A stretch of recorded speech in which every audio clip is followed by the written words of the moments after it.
Bonjour à tous, soyez les bienvenus pour suivre avec nous cette nouvelle édition de votre journal de 15h, les faits saillants de l'actualité. Et arrivé ce matin du Premier ministre soudanais Abdallah Hamdok pour prendre part au 38e sommet extraordinaire de l'IGAD.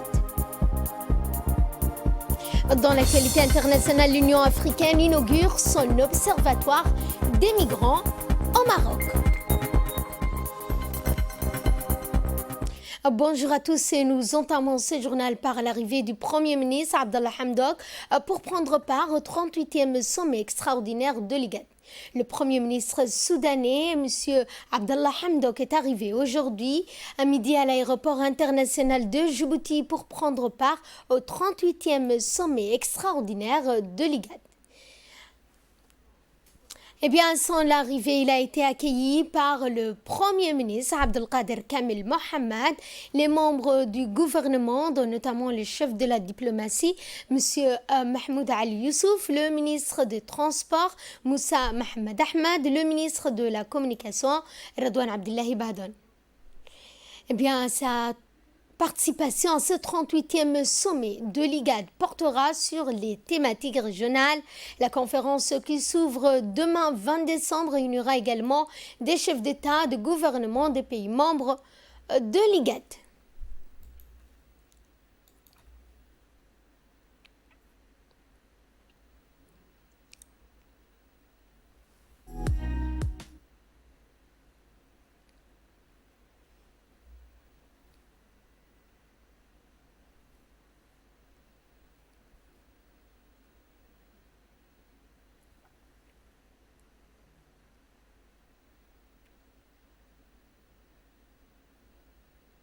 Ensuite, le Premier ministre Abdelkader Kamel Mohamed et le Premier ministre soudanais Abdallah Hamdok ont eu un entretien à huis clos avec les membres du gouvernement dans le salon VIP de l'aéroport.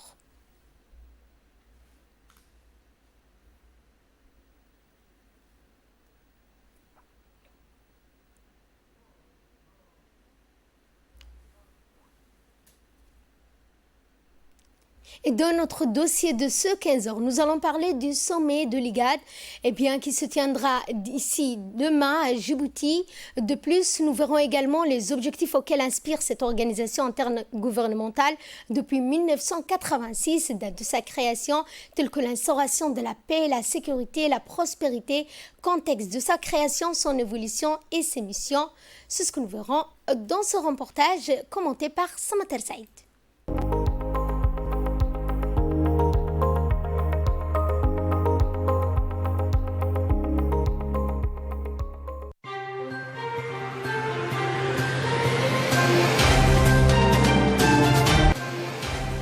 L'autorité intergouvernementale sur la sécheresse et le développement, c'est la première appellation de l'actuel IGAD. L'autorité intergouvernementale sur la sécheresse et le développement, créée en 1986 à Djibouti pour apporter des réponses communes aux questions de la sécheresse et de la désertification. En 1994, cette organisation prend un nouveau départ sous le nom d'Autorité intergouvernementale pour le développement, autrement dit l'IGAD. Elle est composée de Djibouti, la Somalie, l'Éthiopie, le Soudan, le Kenya, l'Ouganda, l'Érythrée et le Sud-Soudan. Ces attributions seront élargies et d'autres questions que celles liées à la sécheresse, tandis que son programme n'a cessé de s'étendre durant les années 2000, avec notamment la reconnaissance officielle de l'IGAD par l'Union africaine comme étant l'une des 8 communautés économiques régionales. L'IGAD a pour objectif d'élargir les domaines de coopération régionale, de faire en sorte que ses membres se soutiennent mutuellement et de promouvoir les politiques en faveur de la paix et de la stabilité dans la région en vue de l'atteinte des objectifs de sécurité alimentaire, de la gestion durable de l'environnement ainsi qu'un développement durable. La stratégie de cette autorité vise le développement économique durable et ses États membres. Un accent particulier et une priorité élevée sont accordés à l'intégration et à la coopération économique régionale afin de promouvoir un développement collectif, socio-économique, intégré et autonome à long terme. Promouvoir des stratégies de développement conjointes et harmoniser graduellement les programmes et les politiques macroéconomiques dans les domaines social, technologique et scientifique. Selon l'IGAD, il s'agit d'abord d'harmoniser les politiques en matière d'échanges commerciaux, de la douane, des transports, des communications, de l'agriculture et des ressources naturelles, et de promouvoir la libre circulation des biens et des services des personnes au niveau de la sous-région, de créer un environnement propice au commerce extérieur, au commerce intérieur et transfrontalier, ainsi qu'à l'investissement, d'élaborer et promouvoir des programmes et des projets en vue d'atteindre la sécurité alimentaire régionale et le développement durable des ressources naturelles et la protection de l'environnement. Encourager et favoriser les initiatives des États membres dans leur lutte commune contre la sécheresse et d'autres calamités naturelles ou humaines et leurs conséquences. Parmi ces grands objectifs, développer une infrastructure coordonnée, complémentaire dans les domaines des transports, des télécommunications et de l'énergie dans la sous-région, mais aussi promouvoir la paix et la stabilité dans la sous-région et créer un mécanisme sous-régional de prévention et de gestion des règlements des différends inter-États, entre États, par la voie du dialogue. La République de Djibouti, membre fondateur qui abrite également le siège de l'organisation, a accueilli plusieurs sommets dans le passé. Sa culture de paix et de dialogue ont fait de Djibouti un membre indispensable au sein de l'organisation. Une cérémonie d'un séminaire de planification sur la gestion du projet a eu lieu jeudi à l'Institut diplomatique financé par l'Union européenne. Ce séminaire s'est étalé sur une semaine et est une série de formations destinées à outiller les hommes et les femmes qui exercent ce noble métier et qu'est la diplomatie ainsi que les fonctionnaires publics sur la planification de gestion des projets. Cet événement a vu la participation du directeur des relations multilatérales, Gheli Idriss Omar, l'ambassadeur de l'Union européenne, Aïda Nouara, le directeur de l'Institut diplomatique, Mohamed Abdelkader, des cadres du ministère des Affaires étrangères ainsi que des fonctionnaires publics et récipiendaires de la dite formation. J'aimerais avant tout rendre hommage à nos participants ici présents pour leur persévérance, leur rendre hommage ici présents pour le faire tout au long de cette semaine. J'aimerais par la même occasion remercier M. Maher Moushtaq, expert international qui a été à nos côtés tout au long de la création de l'Institut et depuis à œuvrer à son succès en mettant à son disposition son expertise et son savoir-faire. Nous avions en effet opté pour ce thème dont l'objectif principal est de sensibiliser les participants à l'importance des démarches méthodologiques pour la réussite des projets et d'acquérir une vision globale sous des angles, c'est-à-dire technique et managériale, afin de mieux appréhender la différence entre la gestion appliquée et le management stratégique des différents types de projets en mettant l'accent sur la coopération internationale. Nous remercions également l'Union européenne qui nous a permis le financement de série de 9 séminaires tout au long de l'année 2019. Chers participants, il me reste plus qu'à vous dire bonne continuation en espérant vous revoir à d'autres séminaires et ateliers. Et l'ambassadeur de l'Union européenne à Djibouti, Aïda Nouara, s'est également exprimé lors de ce séminaire. Nous l'écoutons. Il est clair que les diplomates doivent être polyvalents. Tout au long de votre carrière, vous allez vivre dans des pays dont la culture et la langue diffèrent de la vôtre. Ce qui est clair, par exemple, c'est qu'un ambassadeur posté, imaginons à Addis Abeba, ne fait pas les mêmes choses au quotidien qu'un ambassadeur en poste à Paris. Certains diplomates excellent dans les relations multilatérales, d'autres excellent au sein d'une ambassade bilatérale. Il y en a même certains qui préfèrent œuvrer au sein du QG au ministère. Par contre, la gestion des projets est une de ces compétences thématiques où les outils qu'on utilise sont en général les mêmes, peu importe le lieu de votre travail. Et je suis sûr que vous avez déjà entendu tout ce qu'il faut connaître au sujet de la gestion des projets, et il serait plutôt ridicule de ma part d'essayer d'y ajouter quoi que ce soit. Quand même, dans l'Union européenne, nous essayons toujours de nous assurer que nos projets entrent dans le cadre de notre plan global d'ensemble. Et le directeur des relations multilatérales, Gheli Idriss Omar, s'est également exprimé à cette occasion. Je vous propose de suivre un extrait de son intervention. C'est un réel plaisir pour moi de prendre la parole à cette cérémonie de remise des certificats du séminaire sur la gestion des projets. Permettez-moi tout d'abord de remercier et de souhaiter la bienvenue aux membres des différents ministères et à nos illustres invités et conférenciers qui ont bien voulu s'associer à cet événement auquel nous assignons justement une importance capitale. Mesdames et messieurs, ce séminaire organisé par l'Institut des études diplomatiques en collaboration avec nos amis de l'Union européenne, à sa tête son Excellence ambassadeur Hayden, a permis aux diplomates, fonctionnaires et aux cadres du secteur public de se familiariser au montage des projets de coopération et d'acquérir les compétences et les techniques nécessaires à sa préparation. Ce séminaire vous a permis également d'acquérir les connaissances sur les principes et techniques de la planification et du contrôle des projets et sa gestion. C'est pourquoi, en ma qualité de directeur des relations multilatérales et point focal de l'Union européenne, je me réjouis particulièrement que le directeur de l'Institut des études diplomatiques ait retenu un séminaire sur la gestion des projets qui est considéré comme un outil incontournable pour les diplomates et les hauts cadres des différentes institutions de Djibouti. Une cérémonie de clôture du stage international des techniciens en identification criminelle a lieu ce jeudi 17 décembre à l'École internationale de perfectionnement à la pratique de la police judiciaire. Eh bien, ce séminaire, cette cérémonie s'est déroulée et a débuté le 1er novembre 2020 et dédiée exclusivement à 8 professionnels de la police fédérale éthiopienne, présidée par le substitut procureur général, en l'occurrence Mme Leila Mohamed Ali. L'événement a vu, outre la participation du colonel Zakaria Hassan Aden, chef d'état-major de la gendarmerie nationale, la participation de l'ambassadeur de France, de la République fédérale d'Éthiopie, du Japon, du préfet d'Arta, du président du conseil régional d'Arta également, du représentant du directeur général de la police nationale, du représentant de l'attaché de sécurité intérieure près de l'ambassade de France à Djibouti et de plusieurs officiers supérieurs de la gendarmerie nationale. Eh bien, au cours de cette cérémonie riche en couleurs, quelques versets du Coran ont été lus. Ensuite, le président de cette première promotion a pris la parole pour résumer le programme de formation intense que les stagiaires ont suivi durant ces 7 semaines écoulées avant de remercier ses promotionnaires et les instructeurs de cette formation.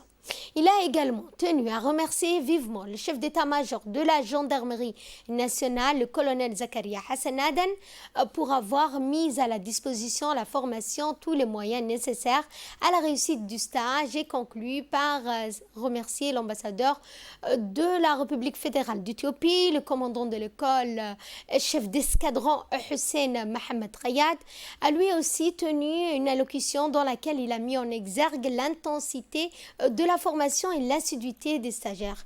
Lui aussi a remercié les partenaires locaux et internationaux qui participent activement aux instructions et contribuent grandement au développement du curricula de cette formation. De son côté, la représentante du procureur général a prononcé une allocution dans laquelle elle a évoqué l'importance et l'apport significatif des preuves matérielles grâce à la collecte minutieuse des forces de sécurité et la qualité des procédures transmises au parquet par les gendarmes. Et prenant la parole, l'ambassadeur de France à Djibouti, ayant assisté également à cette cérémonie, a pris la parole. Je vous propose de suivre un extrait de son intervention. Chers amis, c'est un vrai plaisir, vous le savez, d'être présent une nouvelle fois à PK23 auprès de la gendarmerie nationale djiboutienne. Une grande institution dont la France est fière d'être le partenaire, un partenaire historique depuis 1977, mais aussi un partenaire pour l'avenir. Et dans cette école, il y a un état d'esprit, il y a une volonté de construire, d'apprendre, de se former ensemble. Et c'est la raison pour laquelle notre coopération est si efficace et prometteuse. Et je suis très heureux et j'adresse mes remerciements et surtout mes félicitations les plus chaleureuses aux officiers éthiopiens venus se former aux pratiques de la police judiciaire. Autre intervention que je vous propose de suivre, c'est celle du commandant Hussein Mohamed Rayad. Cette cérémonie qui marque la fin du stage des techniciens en identification criminelle, en gros 8 stagiaires de la police fédérale éthiopienne, ont effectué du 1er novembre au 17 décembre à l'École internationale de perfectionnement à la pratique de la police judiciaire, une formation qui avait pour but d'amener les inspecteurs et les commissaires ici présents à maîtriser l'ensemble des techniques de police scientifique. Aujourd'hui, les TIC que vous avez en face de vous sont des acteurs à part entière dans l'enquête judiciaire.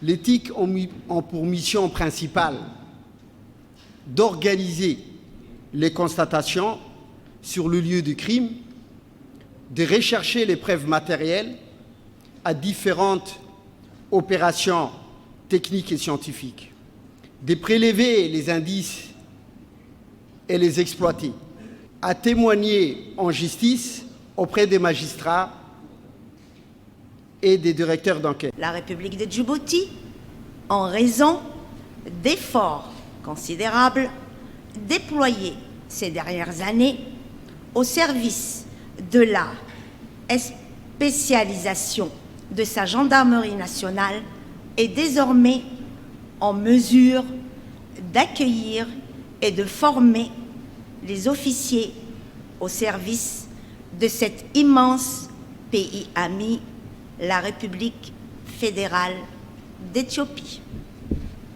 Nos deux pays, parfaitement conscients des avantages qu'il existe à renforcer la coopération des services d'enquête et à diffuser un précieux savoir-faire en termes d'identification criminelle, sont résolus à faire face au visage contemporain de la délinquance et de la criminalité. Vous venez d'entendre la représentante du procureur général, Madame Leila Mohamed Ali.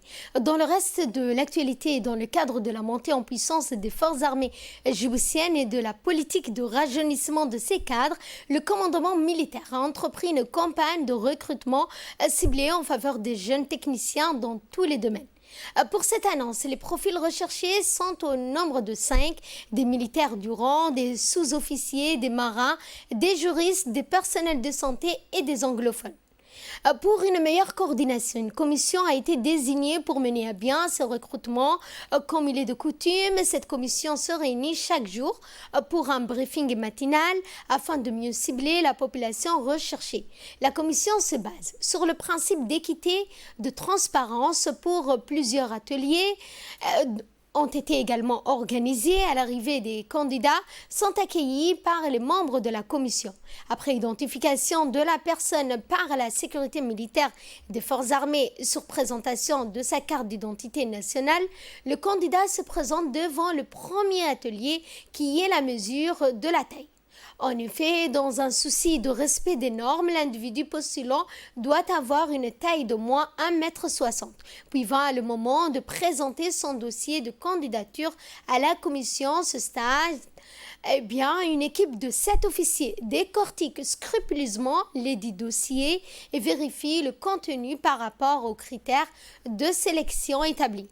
Par conséquent, seuls les candidats remplissant les conditions requises seront sélectionnés.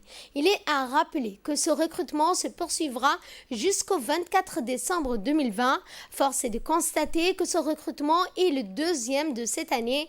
Le premier s'étant achevé au début de février 2020.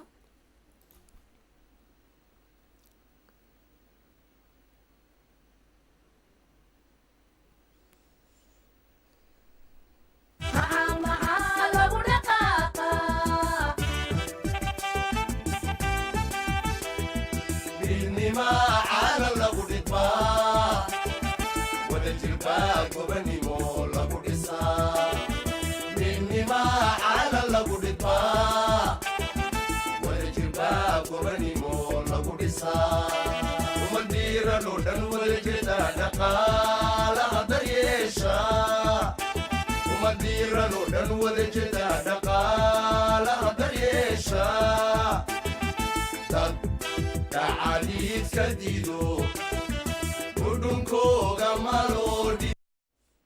Il est l'heure à présent de retrouver l'appel de la prière de l'Asr. On se retrouve dans quelques instants.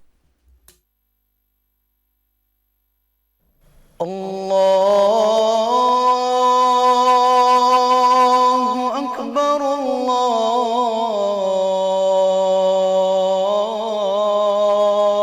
الله أكبر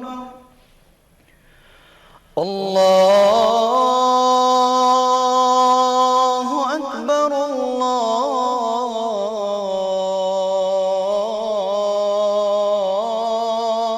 الله أكبر أشهد أن لا إله إلا الله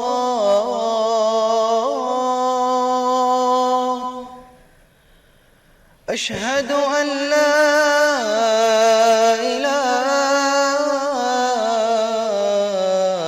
إله إلا الله أشهد أن محمد رسول الله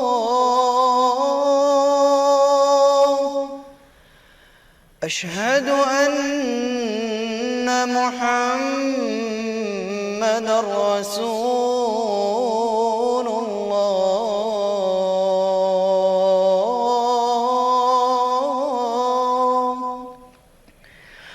حي على الصلاة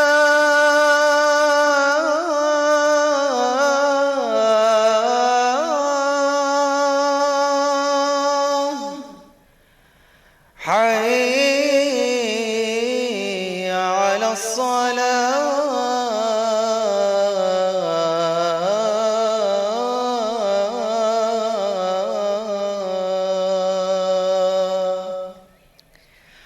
حي على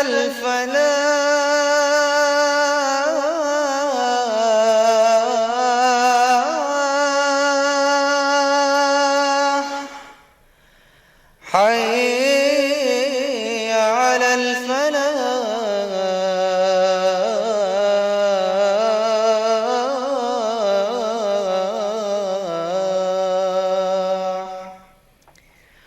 الله أكبر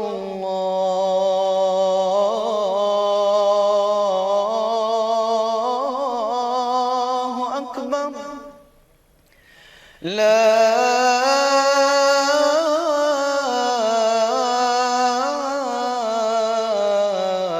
إله إلا الله اللهم رب هذه الدعوة التامة والصلاة القائمة آت سيدنا محمدا الوسيلة والفضيلة وابعثه اللهم مقاما محمودا الذي وعدته إنك لا تخلف الميعاد. C'était l'appel de la prière. Nous allons à Obok pour le lancement des animations sportives du tournoi de la première édition. Eh bien, ce tournoi est organisé par le Conseil régional d'Obok en partenariat avec la préfecture, la sous-direction du secrétariat d'État à la jeunesse et au sport. Pour cette première animation, on débutait par la natation, catégorie Benjamin, minime et cadette. Dans l'après-midi, place aux disciplines collectives dans le football, le basketball et le handball. À l'athlétisme, ces activités sportives sont lancées en présence du président du conseil régional d'Obok, M. Mohamed Ismail. Les finales ainsi que les remises des trophées auront lieu aujourd'hui et les finales se disputeront également aujourd'hui.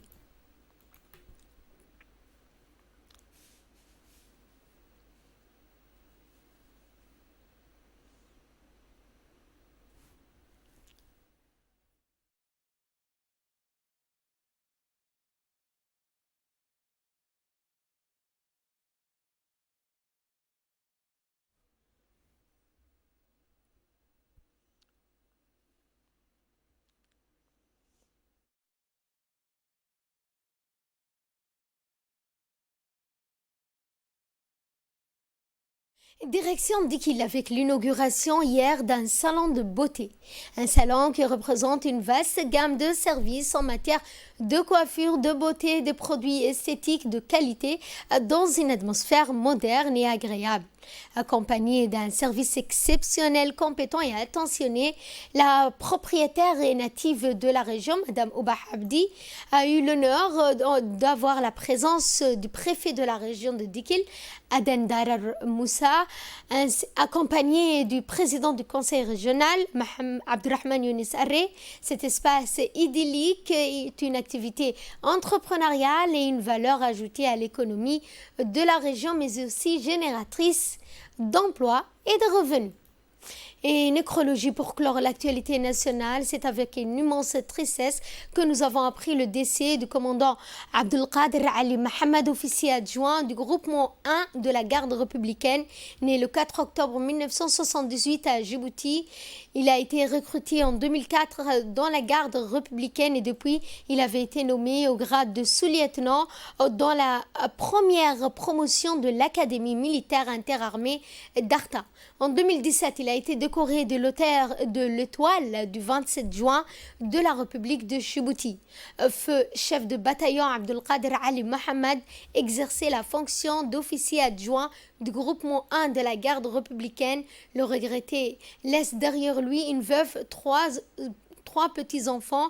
À cette occasion, le colonel Mohamed Jama Douhalé, commandant de la garde républicaine, l'ensemble de la garde républicaine, de la famille militaire, des gardes républicaines et des hauts membres du gouvernement présentent leurs condoléances les plus attristées à la famille éplorée. Poursuivant ces messages de condoléances, le colonel Mohamed Jama a souligné que feu commandant Abdelkader Ali Mohamed était un officier supérieur très respectueux et distingué autant par ses pairs que par ses hommes grâce à son dévouement, son abnégation et son amour du travail. Nous implorons Dieu le Tout-Puissant de retribuer amplement le défunt, de l'agréer parmi ses serviteurs vertueux, sa miséricorde et ses bénédictions. Inna lillah wa inna ilayhi raji'un. Dans l'actualité internationale, je vous le disais dans les titres, l'Union africaine a inauguré son observatoire des migrations au Maroc ce vendredi.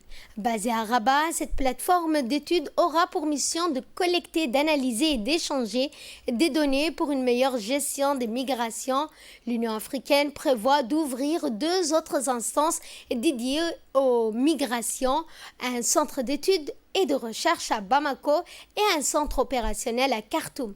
La migration en Afrique est essentiellement intra-africaine.